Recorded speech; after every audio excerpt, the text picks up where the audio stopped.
माधव कुंज बिहारी जय राधा माधव कुंज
राधे वृंदावन बिहारी लाल की आज के आनंद की।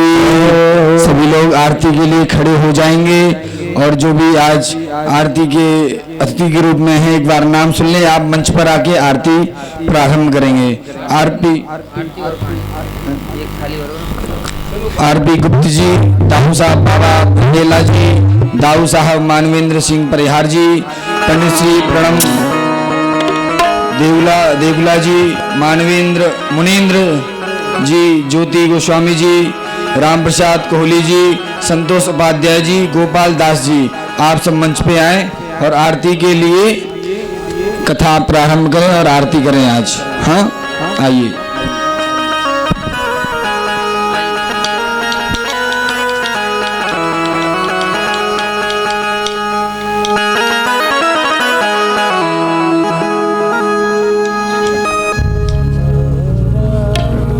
पांडे जी, प्रभु जी जो हैं वो आप भी आइए और मंच पर आरती में सम्मिलित होइए।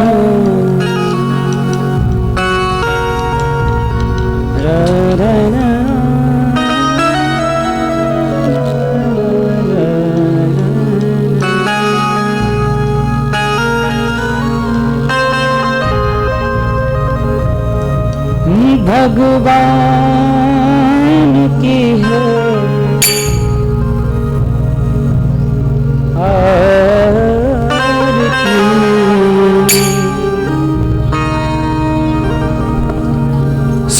सभी लोग आरती में खड़े हो जाएंगे। ओम चंद्रमा मनसो जातक्षो सूर्यो जायत श्रोत्राद्वायुष्य प्राण समुखा दग्नि रजायत।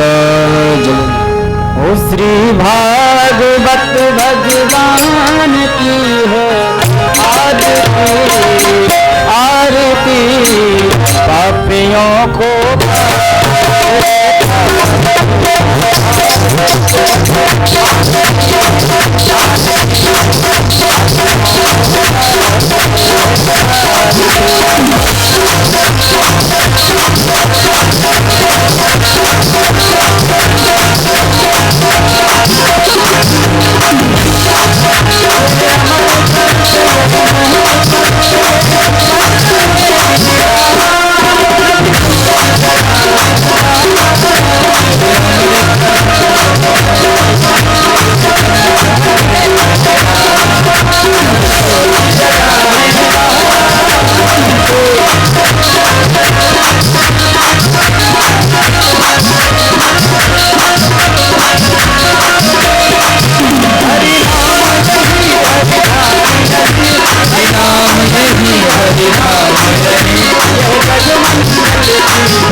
आत्मानमस्ते चतुष्पं गृहीत्वा मंत्रपुष्पाञ्जलि नाना सुगन्धपुष्पाणि यथा कालोद्भवानि च पुष्पाञ्जलिर्मया दत्त्वा गृहाण परमेश्वरा सुगन्धि पुष्पः सुगन्धि स्वीकार पुष्पाञ्जलिर्पणु स्वीकार धनार्थे सर्वोपचारार्थे पुष्पाञ्जलिं समर्पयामि।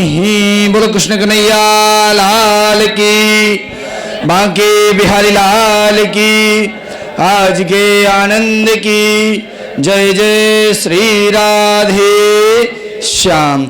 आप सभी एक बार विराजमान हो जाएं, बैठ जाएं अपने यथा स्थान पर।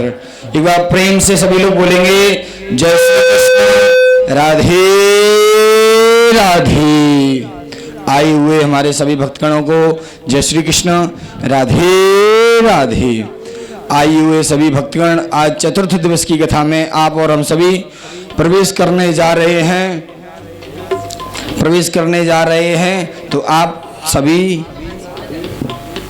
और सभी आनंद के साथ आज चतुर्थ दिवस की कथा श्रवण करेंगे और ऐसे ही आप निरंतर पूज्य श्री महाराज जी की कथा श्रवण करते रहें और अपने जीवन में भक्ति को और बढ़ाते रहें। ऐसे ही भगवान की कथाओं से आप जुड़ते रहें और पूज्य श्री महाराज जी की कथा आप निरंतर चौथे दिन आज श्रवण करने जा रहे हैं। ऐसे ही 3 दिन और बचे हैं शेष, उनमें भी और बढ़कर संख्या में आए और ऐसे ही धर्म के कार्यों में आप सभी सहयोग करते रहें। आइए चलते हैं पूज्य श्री महाराज जी के चरणों की ओर। एक बार सभी लोग बोलेंगे राधे राधे।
कृष्णा कृष्णा कृष्णा हरे हरे हरे हरे हरे राम हरे राम हरे राम हरे राम राम राम राम राम हरे हरे हरे हरे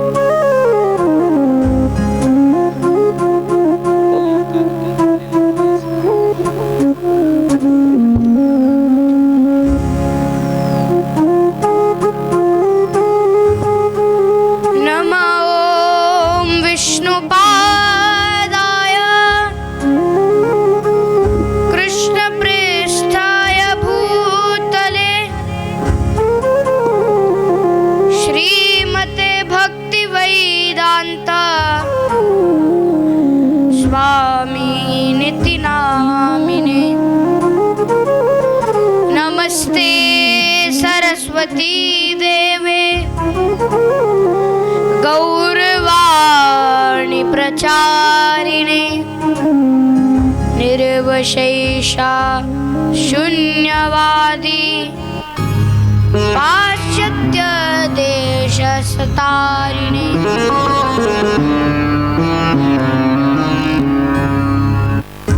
ओम ज्ञानतिमिरान्धस्य ज्ञानाञ्जनशलाकया चक्षुरुन्मीलितं येन तस्मै श्रीगुरवे नमः।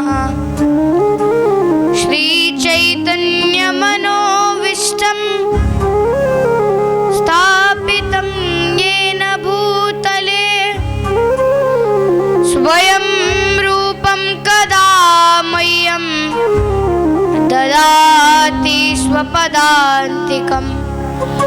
वन्देऽहं श्रीगुरुं श्रीयुतापदकमलं श्रीगुरु वैष्णवांश्च श्रीरूपं साग्रजातं सहगण रघुनाथं वितं तं सजीवं सावधैतं सावधूतं परिजनसहितं कृष्णचैतन्यदेवं श्रीराधा कृष्णपादान् सहगण ललिता श्रीविशाखान्वितांश्च।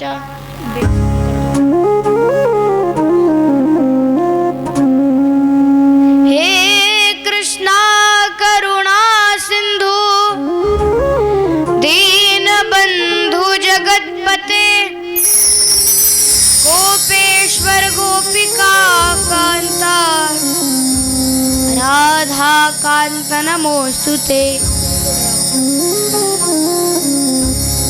तप्त कांचन गौरांगी राधे वृंदावनेश्वरी वृषभानुस्वते देवी प्रणमामि हरिप्रिया। वाञ्छाकल्पतरुभ्यश्च कृपा सिन्धुभ्येव च पतितानां पावनेभ्यो वैष्णवेभ्यो नमो नमः। जय श्री कृष्ण चैतन्य प्रभु नित्यानंद श्री अद्वैत गदाधर श्रीवासादि गौर भक्त वृंदा। हरे कृष्णा कृष्णा कृष्णा हरे हरे हरे राम राम राम हरे हरे कृष्णा। भक्त भक्ति भगवंत गुरु चतुर नाम बपु एक, उनके पद वंदन किए नासत विघ्न अनेक। परम मंगलमयी परम पिता परमात्मा श्री श्री राधा श्याम सुंदर सारे षड गोस्वामी, उनका वांग्यमय शब्दमय इस विग्रह श्रीमद् भागवतम परम पावन पुराण को मेरा कोटि कोटि नतमस्तक प्रणाम। श्री नंद नंदन यशोदानंदन ब्रज जनरंजन देवकी नंदन भगवान श्री कृष्ण के पाद पद्मों में मेरा कोटि कोटि साष्टांग दंडवत प्रणाम।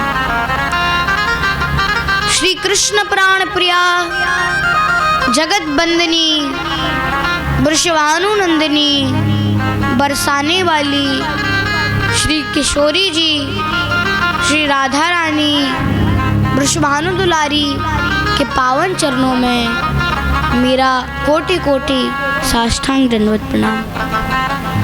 सिया राम मैं सब जग जानी, करहूँ प्रणाम जोर जुग पानी। ऐसे सीताराम को मैं प्रणाम करता हूँ जो कि हर जीव के हृदय में और हर कण कण में निवास करते हैं। सीताराम लक्ष्मण हनुमान और श्री श्री राधा श्याम सुंदर की असीम कृपा से आज हम दतिया धाम में विराजमान होकर इसको मिनी वृंदावन बनाकर, इसको वृंदावन बनाकर श्रीमद् भागवत की कथा का लाभ उठा रहे हैं। और हमारे शास्त्रों में तो इतना तक कहा गया है कि कथा भागवत यस्यापि नित्यं भवति यद्गृह तद्गृहं तीर्थरूपं हि दुष्टाना पापनाशनम। दुष्टाना पापनाशनम। कथा भागवत यस्यापि, जिसके घर में भी भागवत पढ़ी जाती है, बोली जाती है, सुनी जाती है, जिसके घर में भी सप्ताह कथा हो रही है और कोई भी स्थान हो वो, तो तद गृहम तीर्थ रूपम ही, वह स्थान वह घर तीर्थ के समान हो जाता है। तद गृहम तीर्थ रूपम ही दुष्टाना पापनाशनम।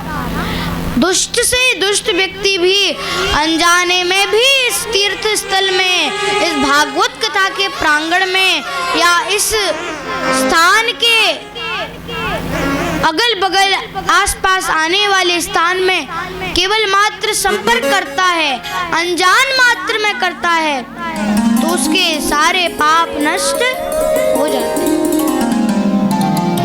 अब हम चलते फिरते कोई ना कोई तो पाप कर ही देते हैं। हम क्या जाने, कहीं हम अभी चल कर आ रहे हों, हमसे अनजाने में चींटी दब गई हो या चींटा दब गया हो या कोई कीड़े मकोड़े दब गए हों, वो मर गए हों, तो अनजाने में भी अपराध लग जाता है। इसीलिए ब्रह्म मुहूर्त में उठकर हमें प्रार्थना करनी चाहिए कि हे भगवान, हमारे जितने भी पाप हैं उनको हटाओ।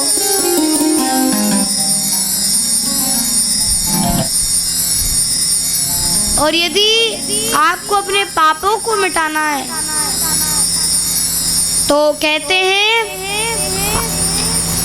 कि भवे भवे यथा भक्ति पादयोत्सव जायते तथा कुरुष्वा देवेशे नास्तस्तुम नो यथा प्रभु। श्रीमद् भागवतम के 12वें स्कंद के 13वें अध्याय के 22वें श्लोक में लिखा है कि भव भवे जन्म जन्मांतर तक यथा भक्ति, आपकी भक्ति करूं, यथा अर्थात आपकी भक्ति अर्थात भक्ति करूं, यथा भक्ति पाद योत्सव जा रहे थे, मैं आपके चरणों की सेवा में लगा रहूं।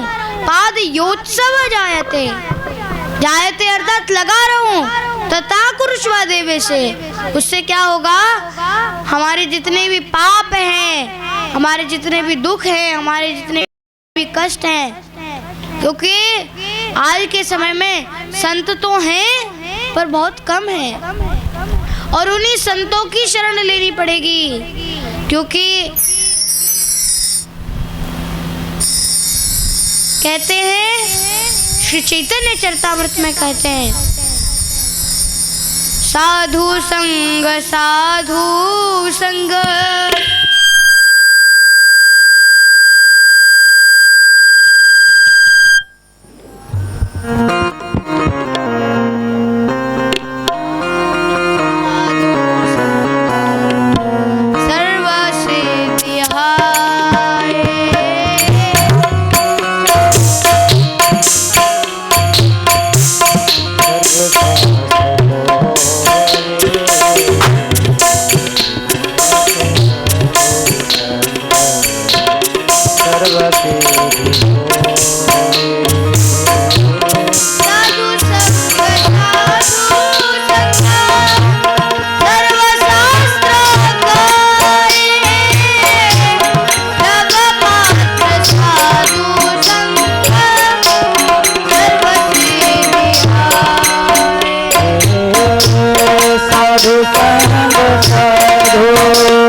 हमें साधुओं का संग करना है, हमें साधुओं का संग करना है। सर्व शास्त्र कहे, हमारे सारे शास्त्र कह रहे हैं, लव मात्र साधु संग, यदि क्षण मात्र, क्षण भी नहीं, लव अर्थात 1 सेकंड का 14वां हिस्सा, 1 सेकंड के 14वें हिस्से तक भी यदि हम साधुओं का संग कर ले तो सर्व सिद्धि है, हमें सारी सिद्धि प्राप्त हो जाती है, क्योंकि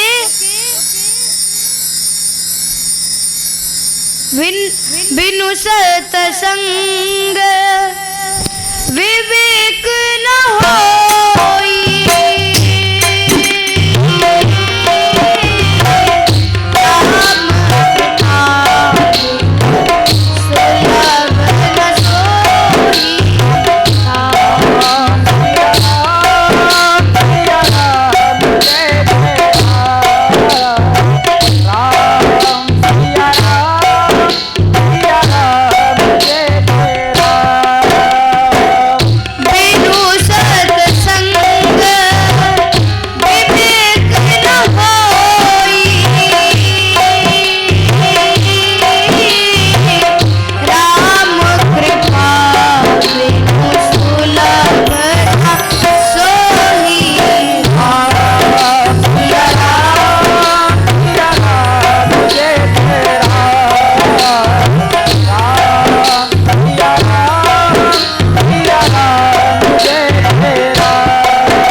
न होई, बिना सत्संग के विवेक नहीं होता है, और विवेक के बिना हमारी मुक्ति नहीं हो सकती, इसलिए विवेक होना आवश्यक है।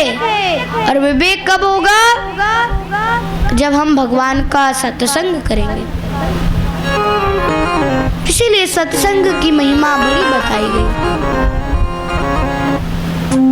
और आप तो उसी सत्संग में विराजमान हैं, तो आपको तो भगवान ने चुना है,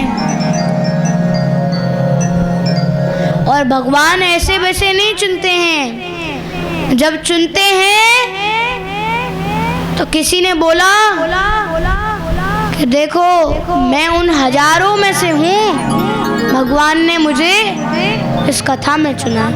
आप हजारों में से नहीं हो, आप करोड़ों में से हो, क्योंकि आपको भगवान ने चुना है। क्यों? भारत की ही जनसंख्या कितनी है।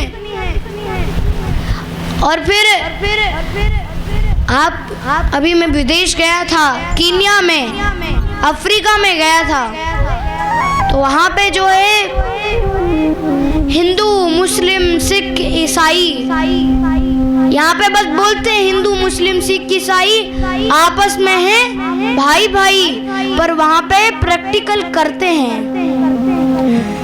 वहाँ पे जब मेरी भागवत कथा थी तो वहाँ पर जो सिख हैं उन्हीं के बगल में मुस्लिम जी बैठे थे और मुस्लिम के बगल में हिंदू बैठे थे।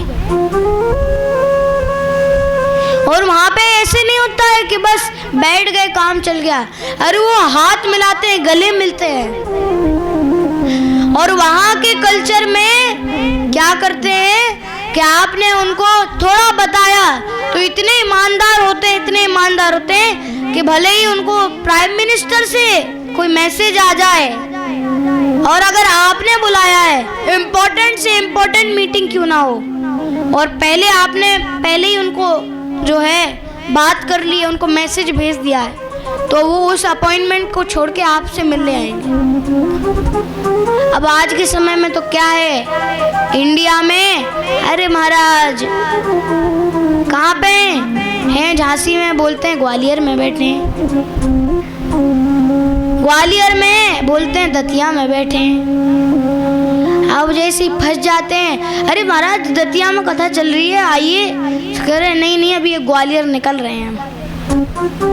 तो यदि ऐसे झूठ बोलेंगे तो काम नहीं चलने वाला है, क्योंकि झूठ बोलना भी पाप होता है, और वो भी क्योंकि अगर और मगर ने पकड़ रखा है। आज हम कथा सुनेंगे अगर मगर की।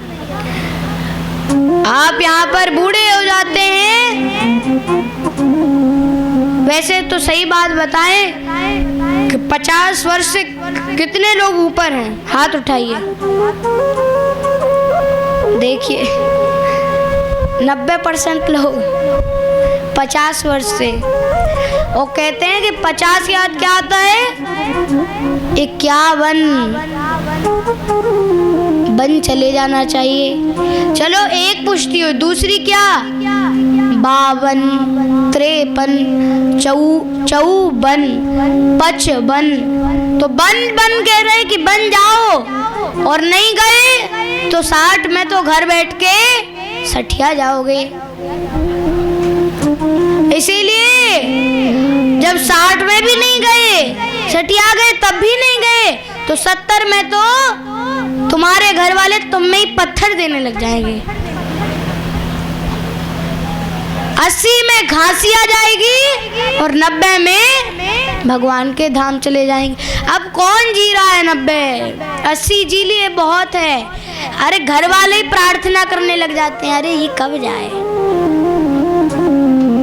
इसीलिए अभी जितनी भक्ति करनी है कर लो, क्योंकि वैसे तो भक्ति की कोई उम्र नहीं होती। अभी हम ध्रुव चरित्र को सुनेंगे तो उसमें तो उन्होंने 5 वर्ष की आयु में 5 महीने में बन गए।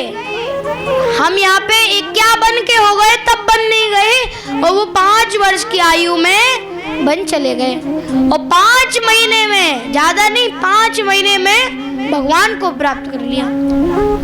अब ऐसे ऐसे उनकी तपस्या आएंगी कि हम तो यहाँ पे बोलते हैं 3 बार भोजन भजन 1 बार, 3 बार भोजन भजन 1 बार, उसमें भी आते हैं झंझट 1000। हम 3 बार भोजन करते हैं, और अगर भोजन नहीं मिला, जैसे एकादशी पड़ गई, महाराज कहते हैं कि बिना भोजन भजन नहीं हुए गोपाला, ये रखी आपकी जपमाला। तो माला नहीं हो पाती हमसे, क्योंकि कहते हैं पहले पेट पूजा फिर काम दूजा। ऐसा नहीं है, ये तो ठीक है, चलो स्वाभाविक है, किंतु प्रथम भगति संतन कर संगा, प्रथम भगति प्रथम भगति संतन कर संगा,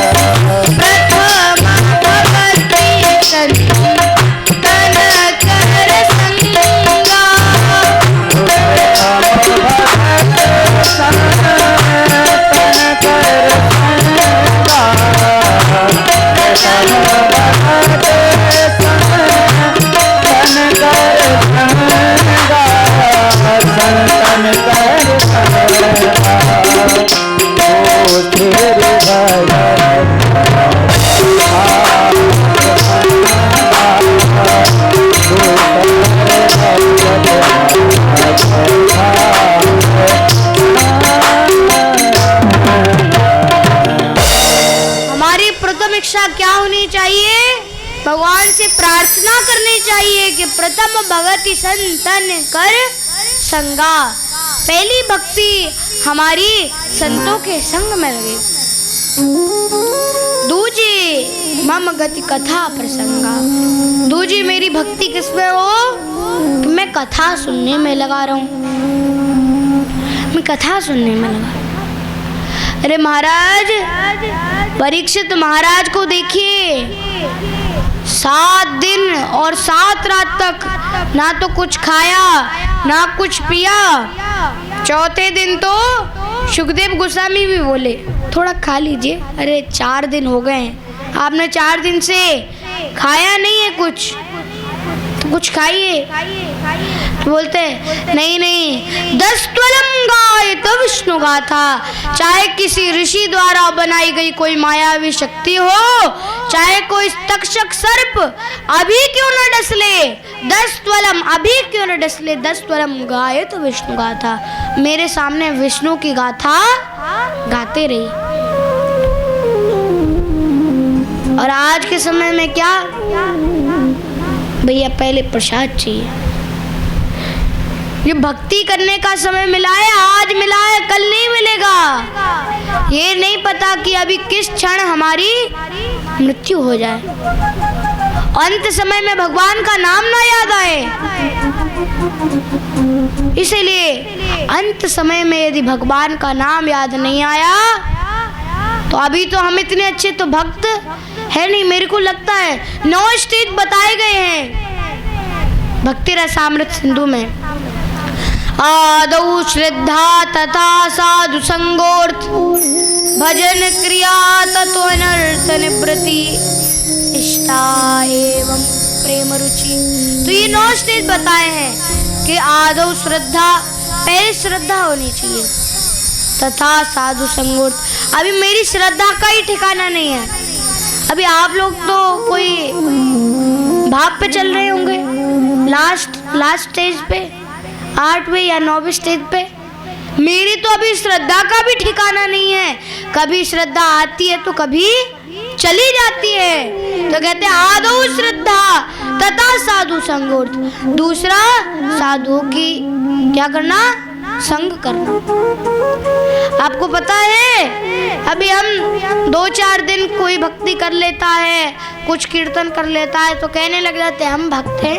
अरे प्योर डिवोटी, पीएचडी दिखाने लग जाते हैं। जैसे एक डॉक्टर जो होता है, अब डॉक्टर कई प्रकार के होते हैं, कोई दूसरी पढ़ाई से भी डॉक्टर बनता है और कोई सर्जरी से भी डॉक्टर बनता है।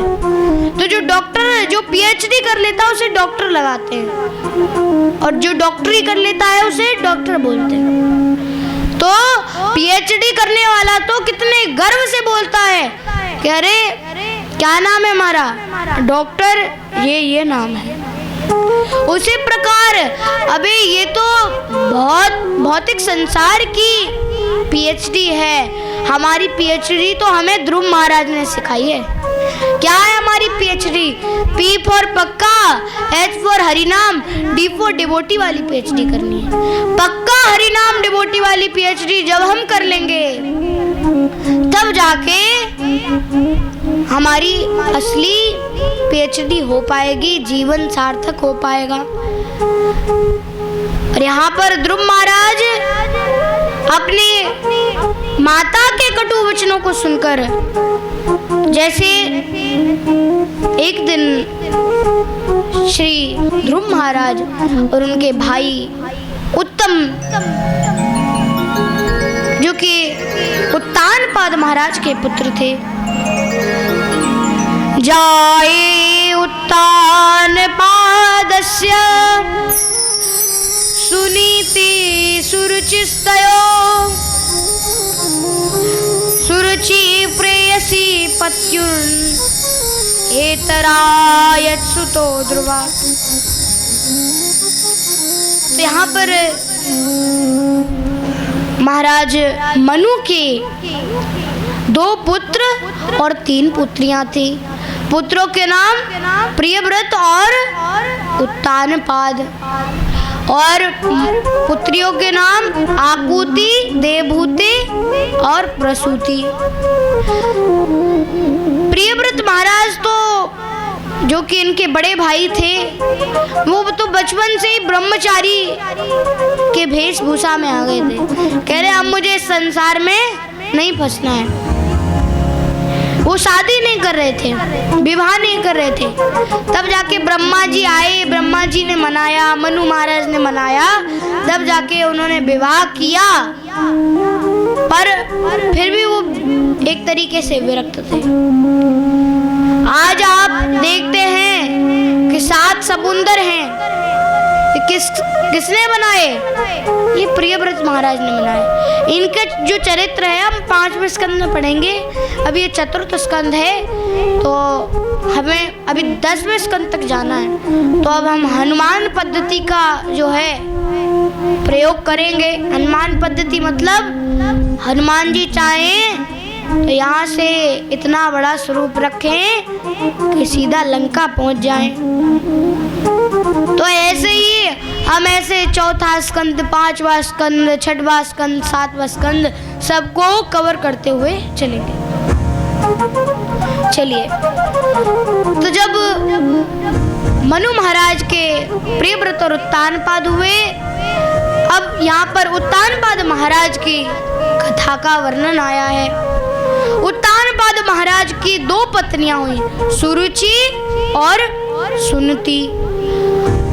सुरुचि प्रेयसी पुत्रोर, सुरुचि राजा को प्रिय थी और सुनीति बड़ी पत्नी थी और सुरुचि छोटी पत्नी थी। सुनीति के बेटे का नाम महाराज ध्रुव था और सुरुचि के बेटे का नाम उत्तम था। अब महाराज अपने राजमहल में केवल सुरुचि को रखते थे, उनके लिए अलग बनवा रखा था सुनीति के लिए। एक दिन दोनों के पुत्र उत्तम और ध्रुव महाराज खेलते खेलते खेलते खेलते आकर उत्तम महाराज उत्तानपाद महाराज के गोदी में चढ़ने लगे। चढ़े तो वो तो उनकी गोदी में बैठे। जैसे ही ध्रुव महाराज ने देखा, ध्रुव महाराज ने सोचा कि मेरे भी तो पिताजी हैं, मैं भी बैठ सकता हूँ। तो जैसे ही चलने के लिए गए, तभी अचानक जो उनकी सौतेली माँ थी, यानी कि सुरुचि माता थी, उन्होंने एकदा सुरुचे पुत्रम अंकुरारोप्य लालयन् उत्तमं नारुक्षन्तम ध्रुवं राजाभिनंदता। उन्होंने पकड़ा ध्रुव महाराज को और जब चढ़ रहे थे उसी समय उनका हाथ पकड़ के उनको जमीन पर गिरा दिया। बोला कि आप अब राजा की गोद में बैठने के अधिकारी नहीं है। क्यों नहीं है? नावत्सद्रपते दृश्यम भवानारूढ़मर्हति नागृहीत्यो मया यत्वं कुक्षाबपि न पात्मजा। बोलते हैं कि ना वत्स नृपते धृष्टम, हे वत्स, हे पुत्र, तुम राजा की गोद में बैठने के लायक नहीं हो, क्योंकि ना ग्रहित्यो, ग्रहित्यो अर्थात ना तो ये ग्रह है, मंडल के बारे में बात नहीं कर रहे हैं, ग्रहों के बारे में बात नहीं कर रहे हैं, ना तो घर के बारे में बात कर रहे हैं, ये कर रहे हैं ग्रहण किया अर्थात लिया। क्या लिया? ना गृहीतो मया यत्वम, तुमने मेरे कोख से, मेरे कुक्षावपि नृपात्मजा, मेरी कोख से तुमने जन्म नहीं लिया, इसीलिए तुम राजा की गोद में बैठने के अधिकारी नहीं हो। और क्या बोलती हैं? अभी समाधान भी बताती हैं। बालोसी बतनात्माना स्त्रिया गर्भ संभृतम नूनम वेद भवान यस्य दुर्लभेर्थे मनोरथा।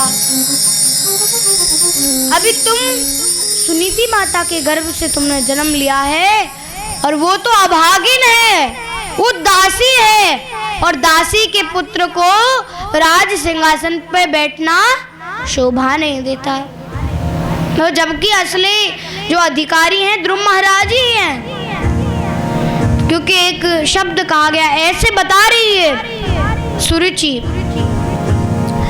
के एक बालक होता है, ना शोभते सभा मध्य हंस मध्य बको यथा। जिस प्रकार जैसे बगुला और कौन हंस दिखते तो एक जैसे हैं, किंतु उनकी विशेषताएं अलग अलग हैं। बगुला बहुत केवल मछली खा सकता है, किंतु हंस में एक विशेषता होती है कि दूध और पानी आप साथ में रख दो तो वो दूध पी जाता है और पानी छोड़ देता है। तो उसी प्रकार ना शोभते सभा मध्य, उसी प्रकार यहाँ पर संबोधित कर रही है कि जिस प्रकार हंसों की सभा में बगुले अच्छे नहीं लगते, उसी प्रकार अब इस राज सिंहासन पर तुम दासी पुत्र हो और इसीलिए तुम बैठने के लायक नहीं हो, शोभा नहीं देता है तुम्हें। और आगे क्या बोलती है कि तपसाराध्य पुरुषम, तपसाराध्य पुरुषम तस्यैवानुग्रहेण में गर्वे त्वं साधयात्मानं यदि यच्छेन पासनम्। बोलते हैं कि इसका समाधान भी बताती हूँ कैसे करना है तुम्हें। यदि तुम्हें राज सिंहासन पर बैठना है तो तुम्हें क्या करना पड़ेगा? तुम्हें भगवान तपसा आराध्य पुरुषम, भगवान विष्णु की तपस्या करनी पड़ेगी। और क्या बोलते हैं तपस्या करनी पड़ेगी? ये तो भगवान के धाम जाने का गंतव्य है। और भगवान तो मध्यक्षेण प्रकृति सूयते सचराचरम हेतु नानेन कौन्तेय जगत्या परिवर्तते। कहा जाता है कि चर मध्यक्षेण प्रकृति, भगवान के अंडर में ही, अध्यक्षता में ही सारी पृथ्वी, आकाश और भूमंडल, सूर्य, चंद्रमा ये सब चलते हैं। मध्यक्षेण प्रकृति सूयते सचराचरम हेतु नानेन कौन्तेय जगत्या परिवर्तते। ये सब भगवान की अध्यक्षता में चलते हैं। तो ये तो भगवान के धाम जाने का गंतव्य है, क्योंकि ईश्वरा परमा कृष्ण सच्चिदानंद विग्रह अराधिराधिर गोविंदा सर्व कारण कारणम। ईश्वरा परमः कृष्ण, ईश्वर ही परम कृष्ण है। परम